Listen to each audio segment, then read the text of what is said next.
Senate में आपने bill पेश किया कि आईनी तरमीम होनी चाहिए और जनूबी पंजाब सूबा जो है वो बनना चाहिए, जिसमें बहावलपुर, मुल्तान और डीजी खान शामिल हो। इससे पहले भी कई मरतबा करारदादें पेश की गई, कमीशन बने, कमेटीज बनाई गई इस मामले पर बात करने के लिए, लेकिन हुआ कुछ भी नहीं। एट द एंड रिजल्ट कुछ नहीं निकला। इसकी क्या वजह नजर आती है आपको? क्योंकि सबसे पहले जब ऐसे फैसले करने से पहले हमें अपनी ज़ात से बाहर निकलना पड़ेगा। The biggest issue in Pakistan right now कि हम हर चीज़ को अना का मसला बना लेते हैं। सूबे पंजाब की तकसीम ऐसे लगता है जैसे पाकिस्तान की तकसीम हो जाए। सो सूबे बनाने का जब भी आप बात किसी जगह फोरम पे जाके बुलंद करना शुरू करते हैं, तो सबसे पहले जिस एंगल से आपको देखा जाता है, अच्छा ये सूबे बनाने की बात कर रहा है, इसका मतलब अलहदा होना चाह रहा है। हकीकत ये है कि अगर आप अवाम को उस एंगल से देखें कि रहीमियर खां लाहौर से इस वक्त तकरीबन 800 किलोमीटर दूर है। Do you think it's really viable for somebody कि उसको अगर चीफ सेक्रेटरी से काम बढ़ाओ तो 800 किलोमीटर का सफर करके जाता है, अगले दिन उसको चीफ सेक्रेटरी ना मिले या सेक्रेटरी एनी डिपार्टमेंट ना मिले, तो उसके आने जाने पे कितना ट्रैवलिंग होगा, कितनी तकलीफ होगी, उसकी जो अपॉर्चुनिटी कॉस्ट है फॉर द एम्प्लॉयमेंट और फॉर द रोजी रोटी जो ही loses for that day. Nobody understand that. हर बंदा कहता है नहीं, जस्ट बिकॉज कि एक सूबा है, हमारी एक मेजॉरिटी सीटें हमारे पास यहाँ पड़ी हैं, इसलिए हमें सूबा नहीं बनाना चाहिए। सो पीटीआई और खान साहब का हमेशा से एक मैंडेट, एक लोगो रहा है कि अगर वो तो कहते थे कि यार जितने डिवीजन उतने सूबे बना दे, पंजाब में इस वक्त 9 डिवीजन है कि 9 सूबे बना दे, डजंट मेक एनी डिफरेंस। जितने सूबे होंगे उतना कंट्रोल ज्यादा अच्छा होगा, लोगों हम्म। को उतनी ज्यादा सर्विसेज बेहतर मिल सकेंगी, accessible to no to the all the offices and everything. हमारे दौर में जब हम ये जनूबी पंजाब का सेक्रेटेरिएट बनाने गए थे, तो नून लीग ने सबसे बड़ा इशू बनाया कि जी हमेशा एक शोशा छोड़ा जाता है जी, भावलपुर को अलहदा कर दिया जाए। हमने हम्म। फिर भावलपुर में सेक्रेटेरिएट अलहदा बना दिया, मुल्तान में अलहदा बना दिया। हम्म। आधे सेक्रेटरीज मुल्तान में, आधे भावलपुर बैठा दिए, जस्ट टू मेक श्योर कि कम से कम कहीं से कोई इनिशिएट तो।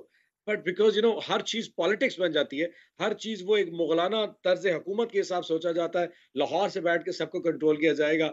That makes things more difficult for everybody to go further than that. तो इसके अंदर आपको वजह क्या नजर आ रही है? पॉलिटिक्स तो सारे करते हैं, सियासत की नज़र हमेशा ये मामला हो जाता है, लेकिन ये सियासत की नज़र क्यों होता है? किसके सियासी मफादात जो हैं वो दाव पर लग जाते हैं नए सूबे की बात करने पर?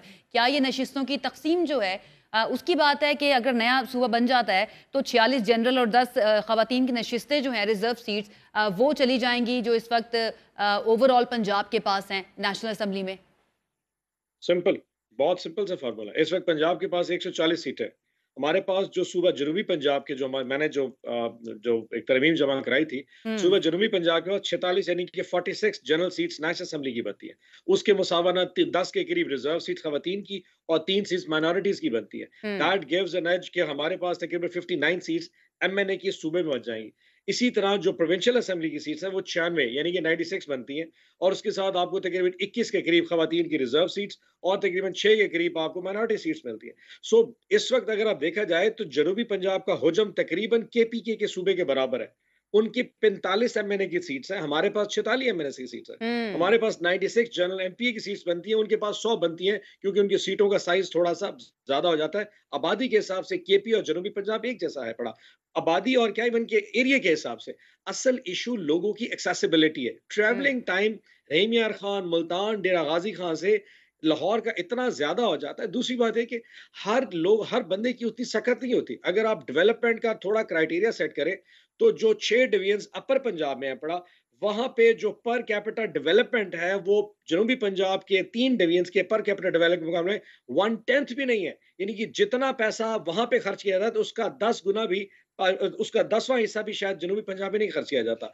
उसकी हम्म। वजह है कि ऑब्वियसली जब कभी ये हुकूमत बनती है, वो अपर पंजाब में, सेंट्रल पंजाब में मियां साहबान की बन जाती है, नून लीग की बन जाती है। उनका प्रेफरेंसेस क्या होते हैं? जो वोट देगा, वोट कहाँ से मिलता है?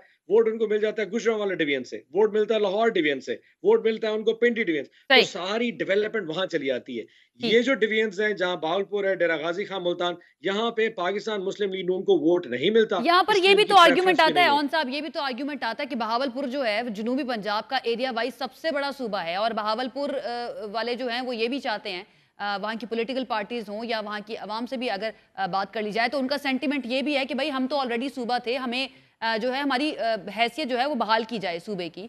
तो इतने बड़े सूबे को अगर अलग सूबा बना दिया जाता है, इतने बड़े डिवीजन को अलग सूबा बना दिया जाता है, तो डोंट यू थिंक कि मजीद आसानी हो जाएगी अगर गवर्नेंस की बेहतरी की हम बात कर रहे हैं तो?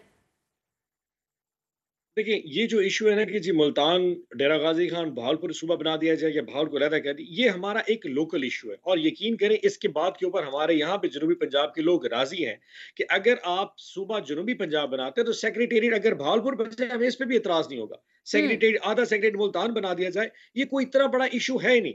हमारे तकरीबन कोई 50 के करीब डिपार्टमेंट्स हैं, 25 डिपार्टमेंट बहावलपुर बना सकते हैं, 25, लेकिन मैं बहावलपुर जा सकता हूँ, बहावलपुर वाले मुल्तान आ सकते हैं और डेरा गाज़ी खान है हमारे दोनों डिवीजन्स को अटैच कर सकते हैं। ये बहुत लोकल इश्यू है।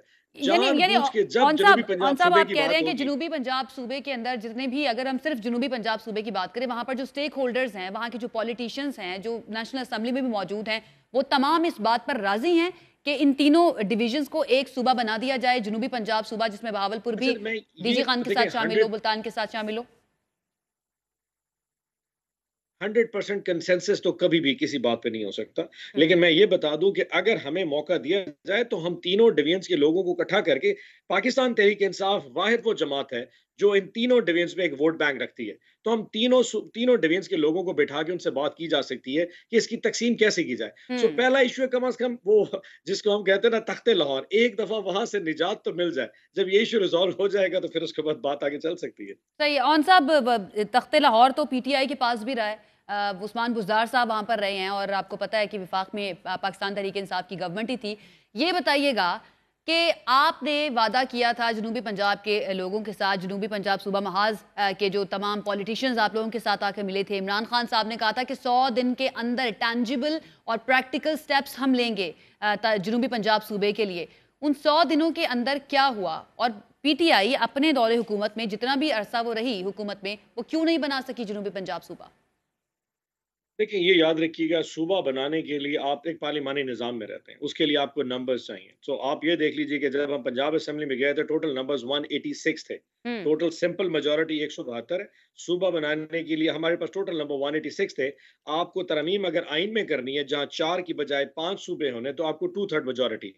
जो इश्यू इस वक़्त पाकिस्तान मुस्लिम लीग नून को कॉन्स्टिट्यूशनल अमेंडमेंट के लिए आ रहा है, ये इश्यू हमारे लिए भी था। तो 2/3 मेजॉरिटी में आपको 250 के करीब नंबर चाहिए, तो वो मौजूद नहीं थे हमारे पास। हुँ। इसी तरह नेशनल असेंबली में हमारे पास नंबर्स मौजूद थे, इसी तरह सेनेट में हमारे पास नंबर्स मौजूद है।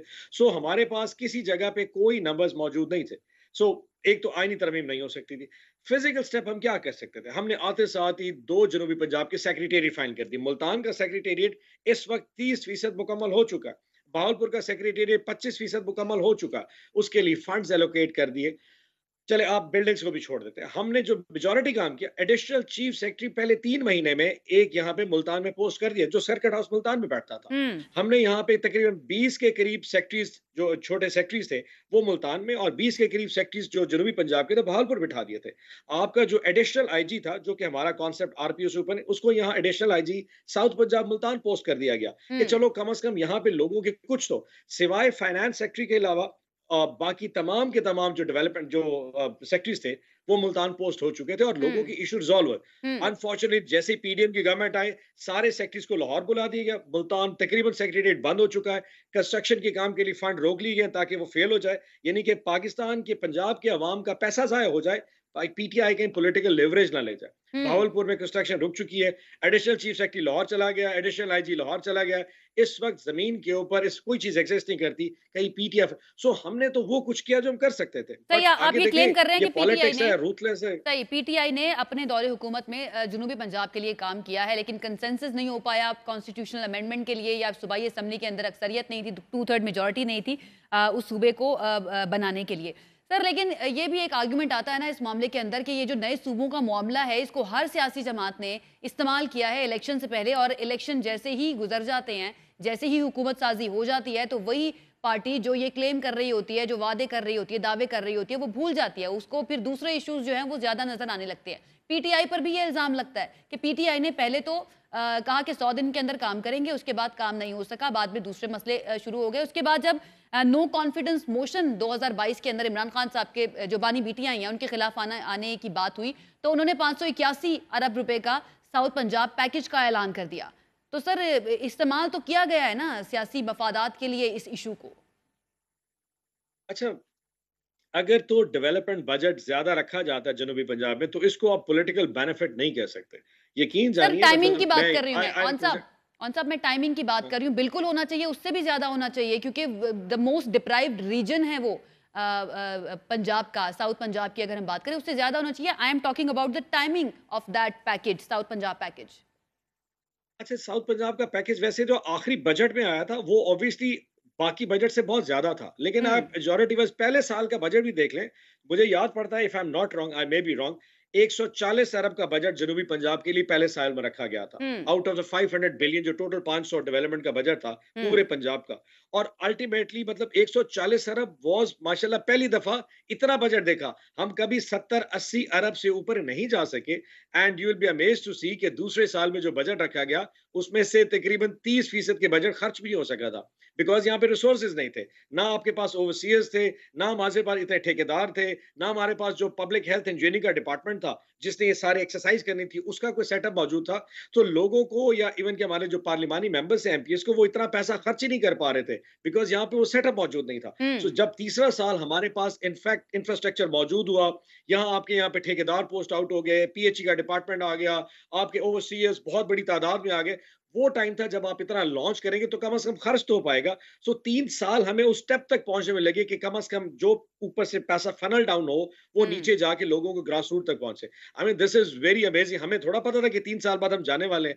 हमें तो तीसरे साल में ही आप देखिए कि 18 में गवर्नमेंट आई और 22 में फारिग कर दिया। सो प्रैक्टिकली 1.5 साल पहले किसी को कैसे पता चल डेढ़ सकता साल था? की बात नहीं बट सर, हैविंग जिस सेड टाइम दैट, पर इमरान खान साहब की पाकिस्तान तहरीक इंसाफ की हुकूमत गई है, उससे 1 महीने पहले अनाउंस किया गया था ये पैकेज।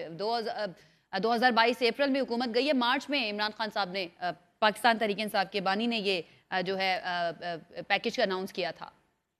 हो सकता है कि वैसे ना ऑब्वियसली मार्च में नॉर्मली बजट्स आ जाते हैं, so it could be the case. लेकिन ओके, अगर आप पूरा एक साइक्लिकल लाइन देखें, चेक करें 3 सालों की, इट वाज वे बियॉन्ड। मैं आपको कह रहा हूँ 70 अरब से 140 अरब आना इन इटसेल्फ जनूबी पंजाब का बजट बहुत ज्यादा इंक्रीज कर दिया। सो हम्म। अगर आखिरी साल में 1.5 साल में वो पैसे बढ़ भी रहे थे, और मेजोरिटी जहां तक मैं समझ पा रहा हूँ उसमें हमारे पास कोई 20-22 के करीब मेगा प्रोजेक्ट्स आए थे, जिसमें मदर एंड चाइल्ड के हॉस्पिटल तीनों डिवीजन में आ गए थे। अब एक एक हॉस्पिटल ऑब्वियसली 2-4 अरब रुपए का था। इसके हम्म। अलावा निश्तर मुल्तान का प्रोजेक्ट आ गया था। इसके अलावा जो हमारा चनाब की यहाँ पे जो ब्रिज है, मुल्तान मुजफ्फरगढ़ को कनेक्ट करती है, नई ब्रिज का। सो मेगा प्रोजेक्ट्स के लिए you wanted mega money for it. So वो आखिरी साल में एक स्पेस निकली थी जिसमें पंजाब गवर्नमेंट को पैसा दिया गया, और फिर पंजाब गवर्नमेंट ने उसमें से मेजॉरिटी स्पेस निकाल के जनूबी पंजाब को दिया। सो सही। उसको पॉलिटिकल लीवरेज के तौर पे मेरे ख्याल देखना गलत होगा। इस हिसाब से देखा जाए कि ऑब्वियसली स्पेसिंग ज्यादा थी, और सही, ये नहीं कि आपका जनूबी ये क्लेम पंजाब, है, उस आपका ये साल में क्लेम है कि अपर पंजाब के लिए बजट भी सही, ज्यादा था। सही, बहुत शुक्रिया। ओन अब्बास वप्पी साहब हमारे साथ मौजूद थे, और उनका ये कहना है कि